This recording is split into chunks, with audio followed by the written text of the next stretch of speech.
Kwanza kimekuwa ni kikao kizuri kwa sababu wenzetu hawa wa IFAD tumekuwa na ushirikiano nao kwa muda mrefu, ambapo katika kipindi kilichopita tumeshirikiana nao katika miradi mbalimbali na hasa miradi katika sekta za uzalishaji. Na kwa sasa baada ya kuwa Tanzania pia imeongeza mchango wake, tunatarajia tushirikiane nao katika miradi mbalimbali ikiwepo BBT,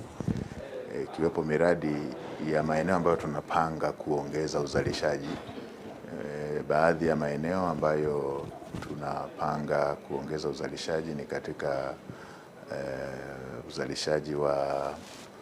alizeti, hasa ambapo bado tunategemea uagizaji wa mafuta kutoka nje ya nchi, lakini pia na mazao ya mchanganyiko ambayo katika miaka ya nyuma ilikuwa inachukuliwa kuwa ni mazao ya chakula peke yake, lakini kwa sasa mazao hayo yamekuwa ni mazao ya biashara, tukiwa na maana kwamba ni sehemu ya kukuza biashara ambayo Tanzania inafanya na nchi zingine. Na kwa kuwa IFAD imekuwa ikishirikiana na Tanzania katika dhana pana ya kilimo, tunatarajia pia tushirikiane nao kwenye upande wa bali na haya mazao niliyoyataja, tunatarajia pia tushirikiane nao kwa upande wa mifugo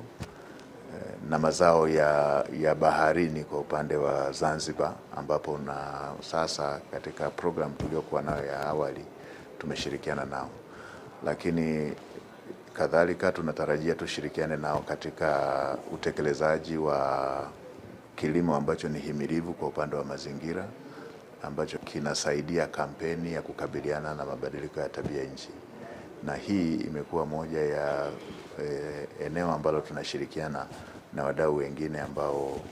wanaunga mkono kilimo endelevu ambacho kinatunza mazingira na kuruhusu